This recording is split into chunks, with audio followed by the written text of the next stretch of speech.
Hello again, everyone, and welcome back to Off the Grid and X-Plane 11. Today, we're going to switch out aircraft. We're going to go with the Carenado's DO228-100 by Dornier, German manufactured originally.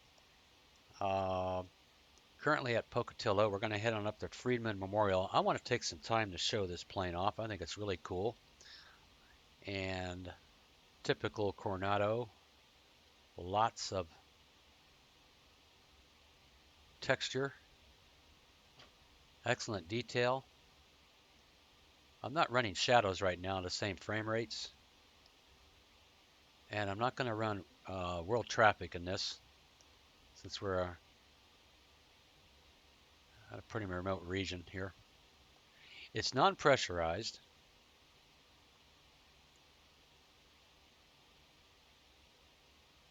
Pretty commonly found in Europe, India, New Zealand, Australia, South America, probably Canada. I think there might have been one or two in the United States owned by an outfit in Las Vegas.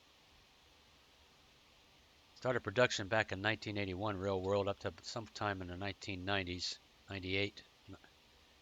And currently there's still work on this aircraft by Dornier, and apparently they're modernizing them, at least performance-wise, and cockpit, glass cockpit, and all that. Anyhow, let's look at all the features a Carenado DO228 comes with. Naturally, we have the window reflections. We have the instrument reflections. I'll show that on the inside, and of course the static elements. We have the pilot door. We have the nose baggage. We have the passenger door number 1, passenger door number 2, and the baggage. We also have passenger sounds. Let's go in here and double check our sound. Make sure everything's on the up and up. I don't know why that's turned down. Oh, I know what that is. Done.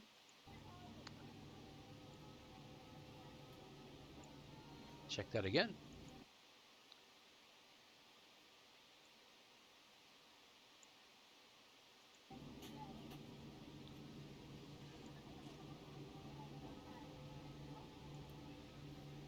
Okay. Moving right along here.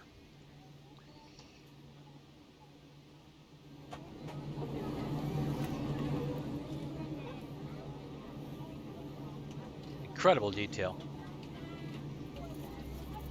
Really nice.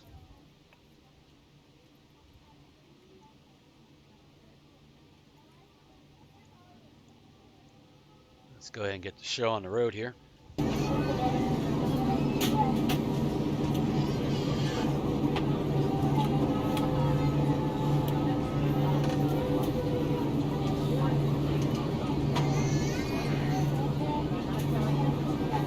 Quiet down. I'll put that back on later. This thing's really loud.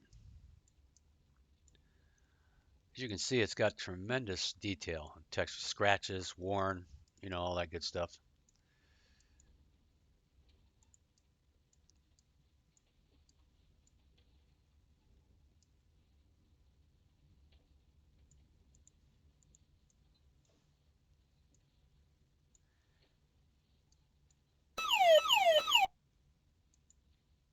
That works. This is for the if you're interested in purchasing the GTN 750, you can put it right there. She's all set up for that. I prefer the Garmin. This is an old school aircraft. I didn't know that worked. That's ELT. All right. All right. Now, ground power. I believe the Beech 1900 has the same kind of setup here where you just flip a switch. So what you do is you flip this up here. This is external power. And you also have, it says, you can barely read it. Let me go over here.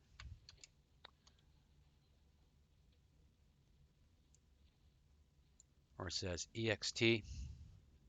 Flip this up. External, that's internal. External. And on. Off.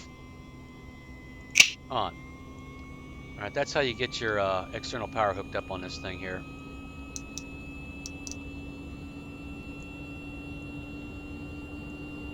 rudder trim above, circuit breakers overhead, fire extinguisher, no door, no frills. The armrests come up like the Beech 1900.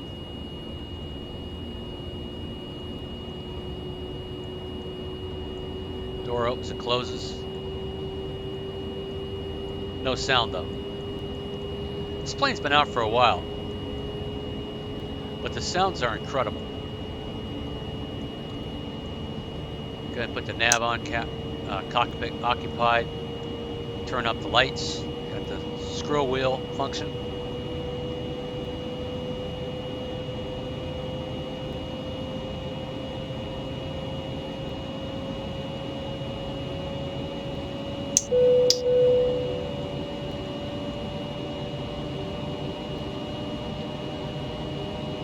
Another thing I like about this is the windshield wipers. You can operate both at the same time without having to reach over to both sides.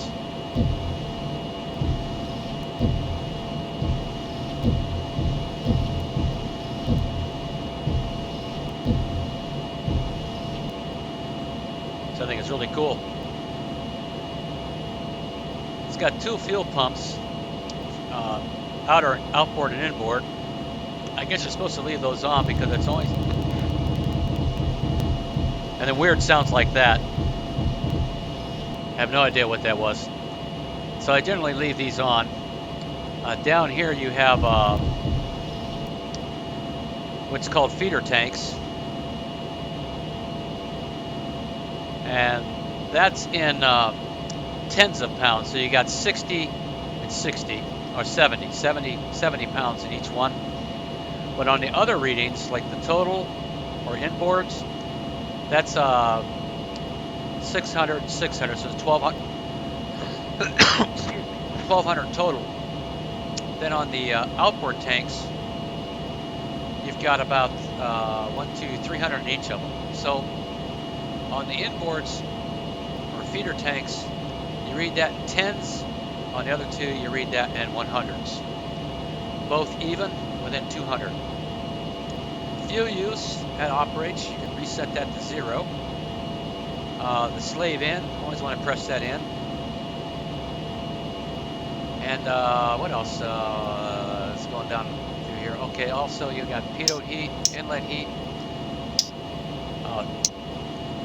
pitot inlet engine. On a day like today, you want to have these on. It's pretty cold out. Also, you can check your prop heat down here with your Goodrich prop de-icer amps, showing about 15 on that one. You can check the other one. That's the right side, the left prop.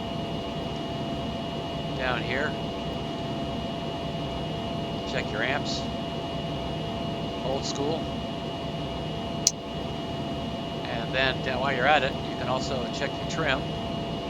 Electric trim, nose down, nose up, aileron, center that, so it looks centered.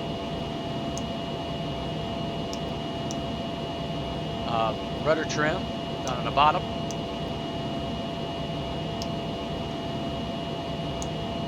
Okay. Your flap handle indication. You got 1, 2, and 3 settings. From 0 to 1, no more than 150 knots, not above that. For 2 and down, you want to be at no more than 130 knots, as it shows right down here. 2 up to 130 knots maximum. You've got hydraulic pump down here. You can shut this off. 0, normal. Got another one right here, bypass.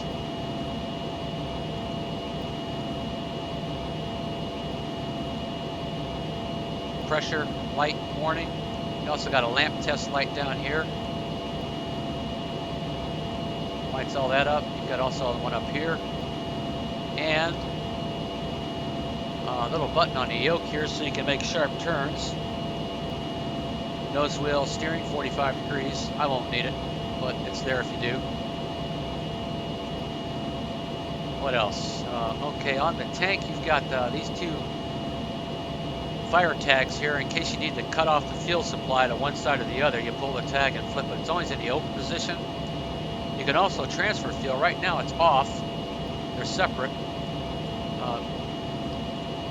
You can turn this on and pump fuel from one side to the other, this side to that side to this side, or just leave it open so that they burn off evenly off each tank. If you got an imbalance, you might want to open this up and let the gravity feed just sort of equalize itself out. What else? So let's see, that pretty much does that. Inverters, 2 generators, 2 batteries. Right now we're on battery ground power, and when we start this up we're going to go to internal power. Down here we have climate control. It has bleed air, but it's not pressurized. That is, the cabin isn't pressurized. You've got cabin air, demiss for descents, condensation. You've got manual control for hot, cold. Put it in auto, set that for hot. This should be in the down position for takeoff. And there's a fan.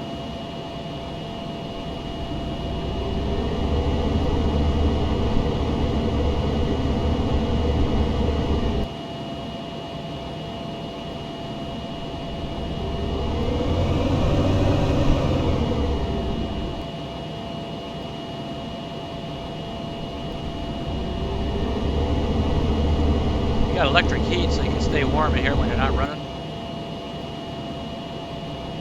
What else? What else? What else? What else?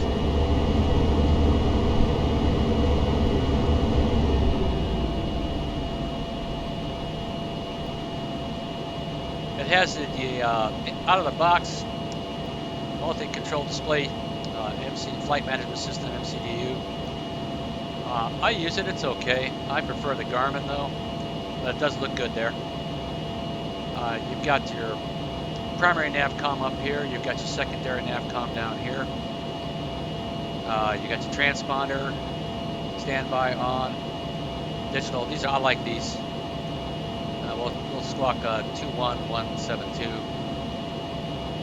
And what else we got here? ADF.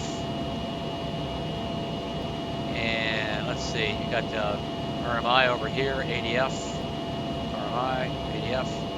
HSI, ADI, airspeed, altimeter, vertical speed. You can check your DME on this one here. I usually leave it on 2.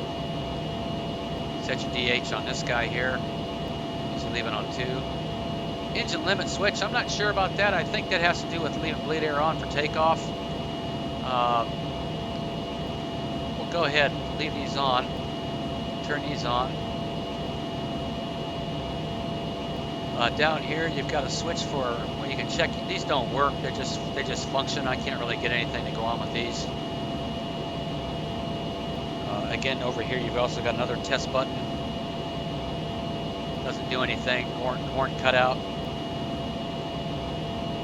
This light lights up when it's in transit. You got a red dot here to make sure you know it's down and locked. Got another test up here on the top.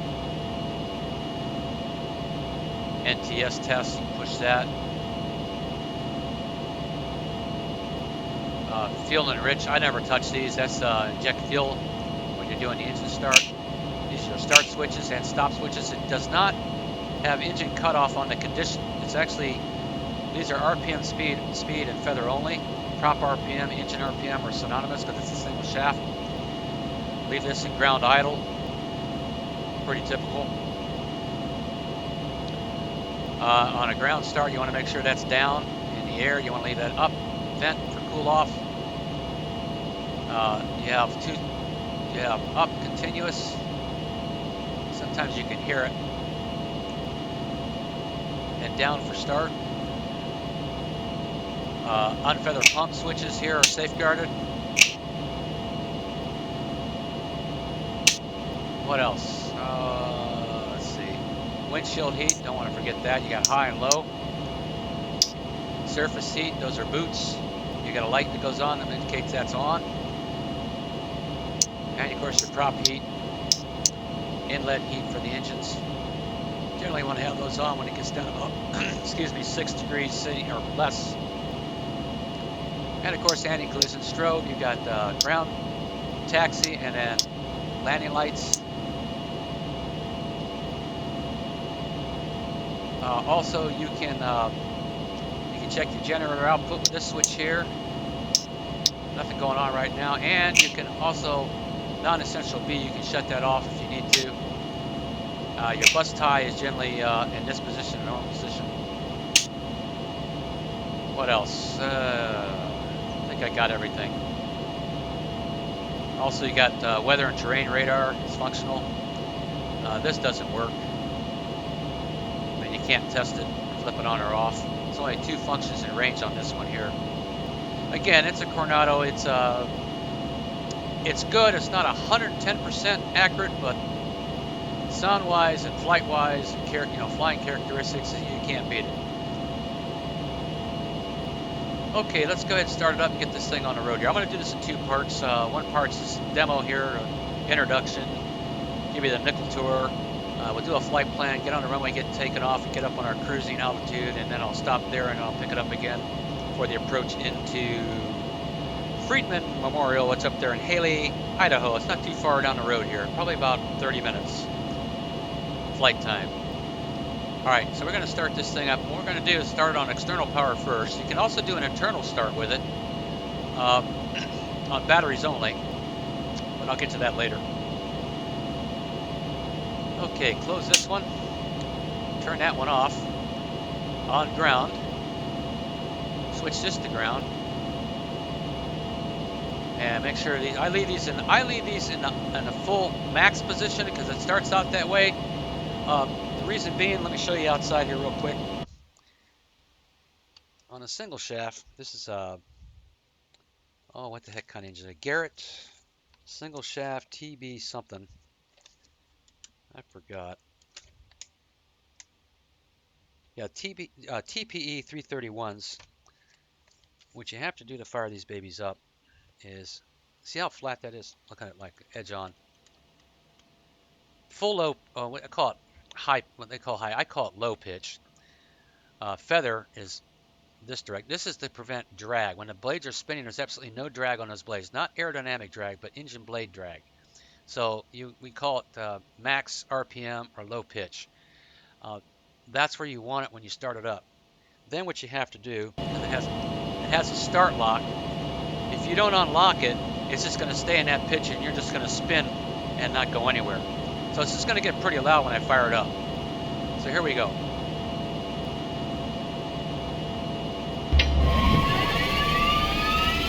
Hold it for about 2 seconds, then release, and then it's going to drop right back down. It's almost going to look like it's not even running.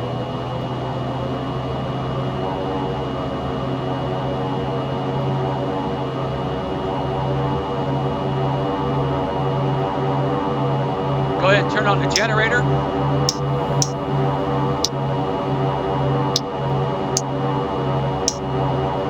Okay, now we can put this on master. Now we're disconnected from the outside, hooked up on the interior. So we're running a generator and 2 batteries on the right side. Okay, I'm going to go ahead and start up the other one. Same.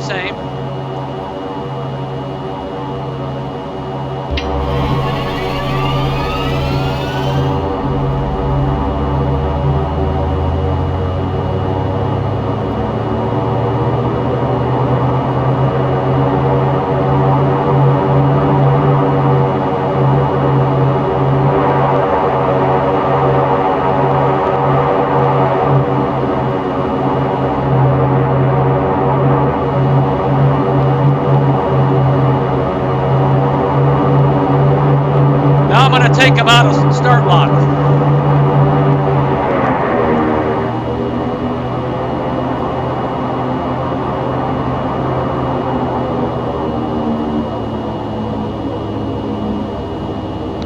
And that's how you do that. Yeah, it's loud. Really loud.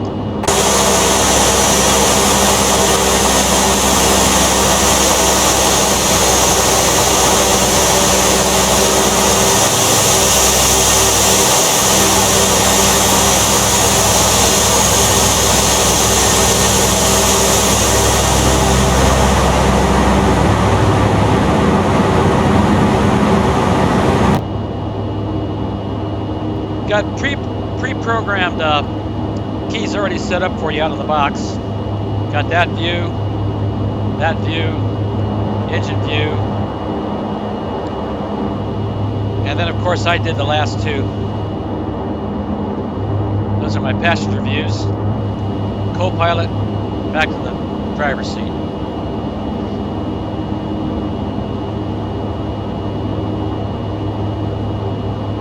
Okay, once that's done, go ahead and turn on your radios.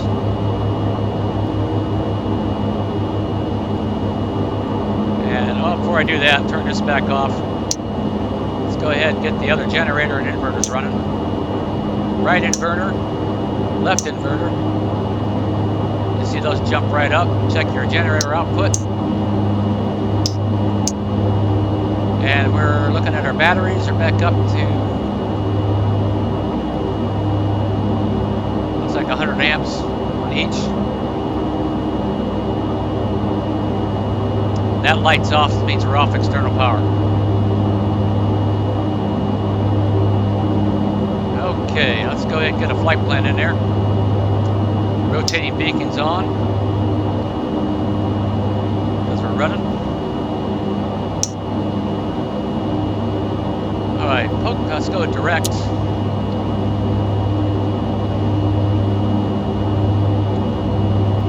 KSUN, Kilo.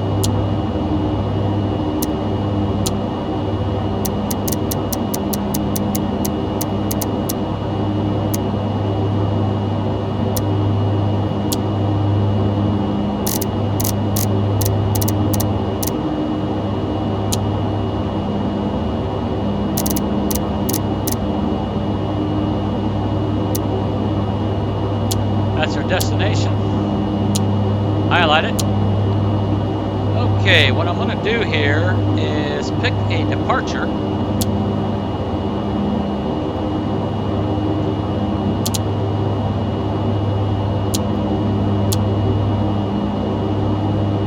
Not sure what the winds are doing.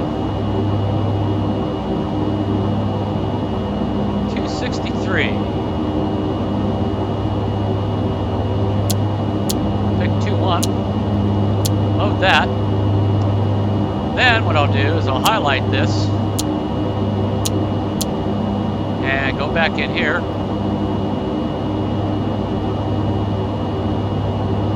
And find something on the route here.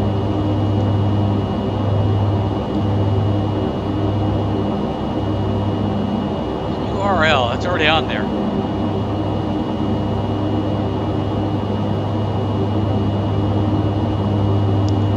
Pick an arrival. Or an approach. There it is.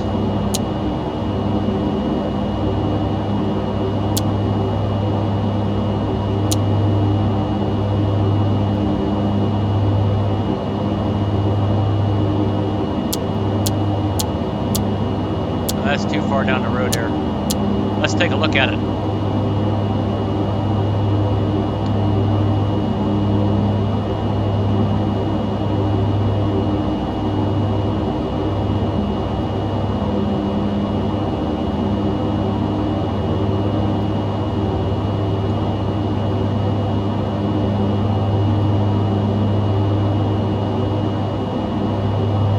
That's it.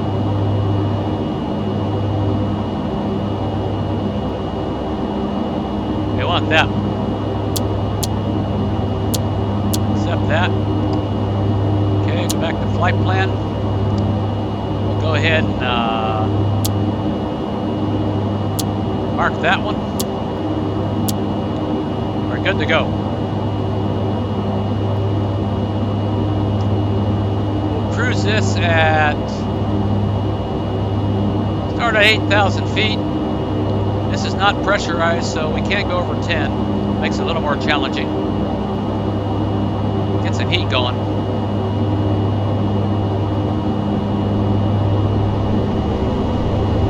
So we'll fly it at 8.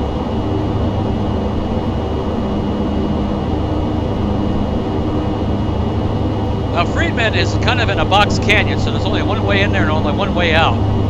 So you have to be really careful. If you got low ceiling, it's probably a bad idea going in there. Flaps will set at 1.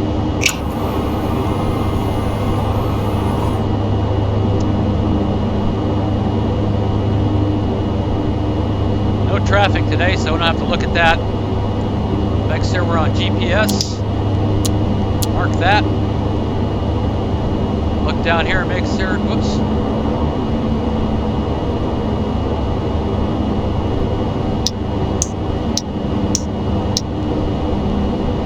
There we go. And we can go ahead and turn our terrain. There's nobody around here. Weather radar. Our range. Pretty cool. Alright, now when you taxi this thing, it really wants to get up and go. So you got to be real careful. Release the brake and nothing's going to happen. I got about 2,800 pound payload. But make no mistake. Put that on 1. She wants to go like a race car. So bring it up real easy. Do a brake check. Clear left, clear right. Let's turn right.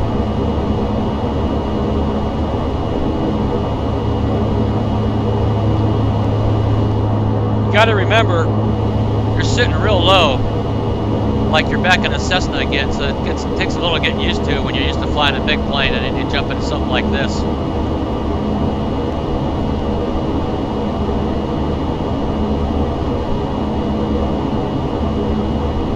And I don't know why my taxi lines are white. Got to fix that. I don't think that's right. Something to do with scenery. Probably a library I loaded I should have. But it's definitely loud.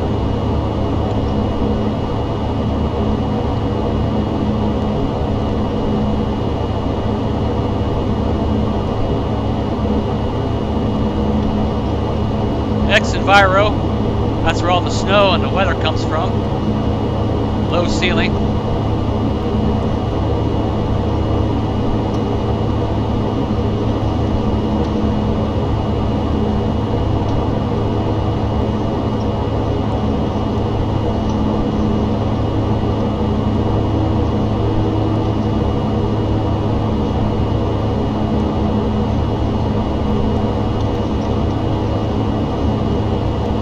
Go ahead and warm up the transponder.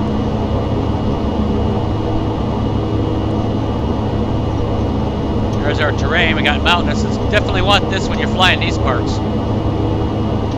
We're going to need it. I'll explain this little booger right here. I love this gauge. It's got an on-speed gauge. Helps keep me honest. And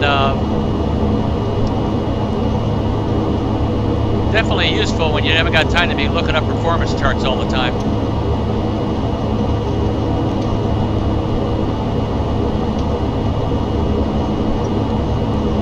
Turn that one on.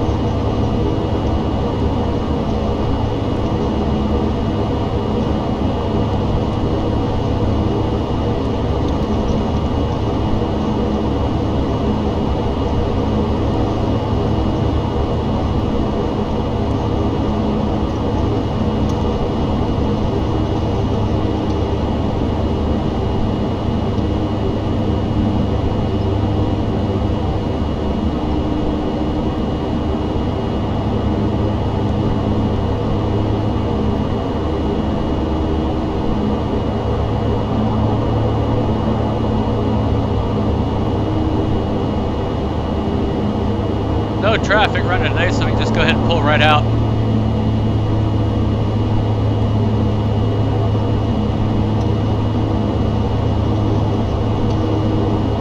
Approaching 2-1.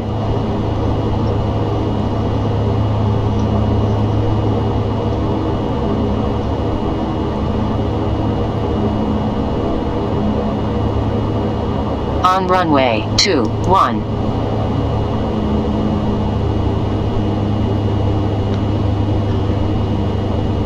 Alright, procedure here is to bring the props all the way up to maximum. It won't roll. You need to take your foot off the brake.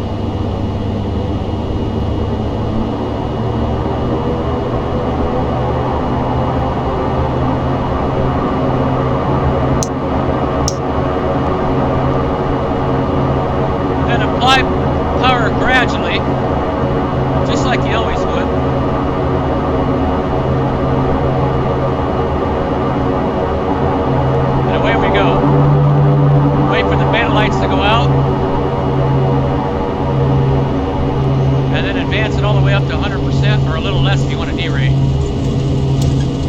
You won't burn it up. You can take it.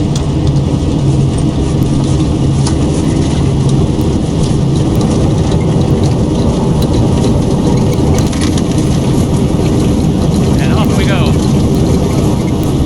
About 90. You're up. Flaps up. Clear left, clear right. Get on course. You can pull and trim the prop back a little bit. Back your power off just a hair, about 80, 90.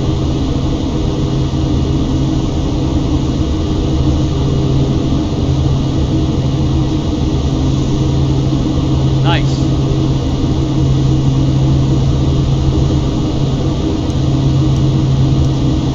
Approach about 140 knots. A little over 80 on the torque. Trim it out. Doink, doink, doink, doink. Indicated airspeed, and we'll nab it. And then let go real gentle and easy like. Don't just let it have it. You want to acquire it. Alright, looks good. And I let it have it.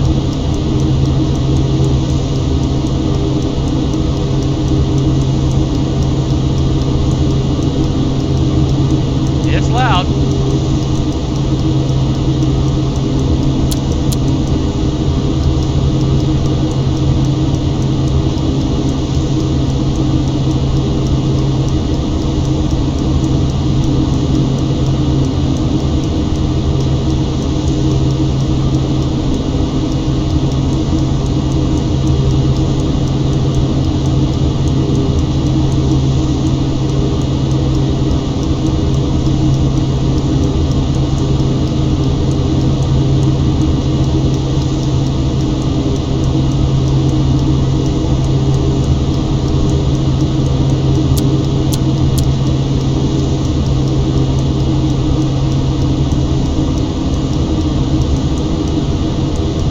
Sometimes you gotta help it along.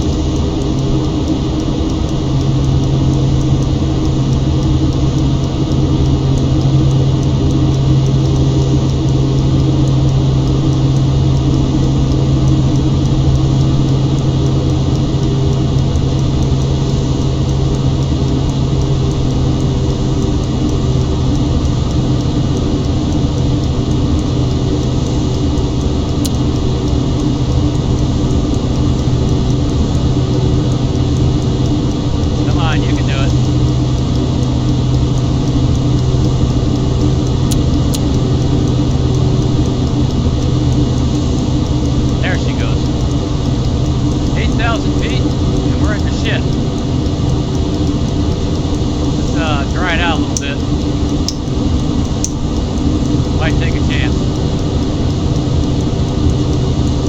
About 165 knots.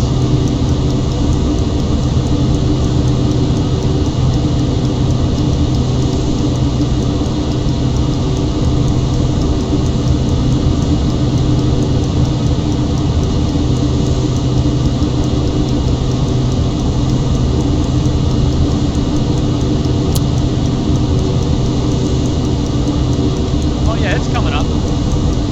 I had it.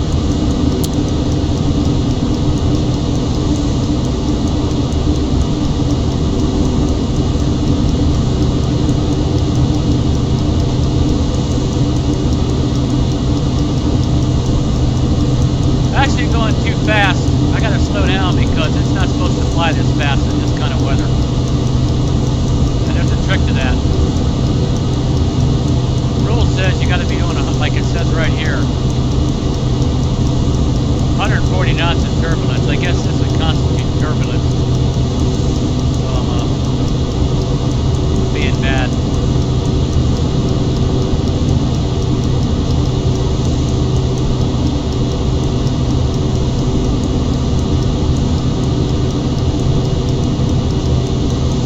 In order to go that slow, I need to go to max pitch. Or, let me try something else here, this might work.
Now that little tapping sound is not drumsticks, that's actually the autopilot doing that. Those little clicking sounds.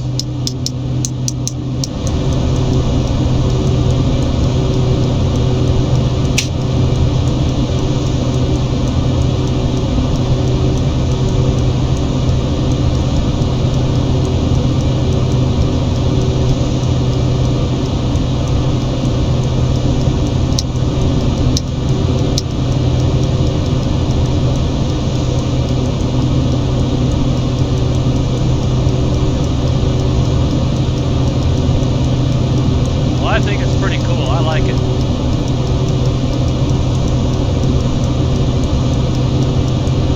I want to stay out of the white so we get a little more power. I say stay under 150, 140s. It's almost impossible. Try about 50 on the torque. Very narrow range on the proper RPMs.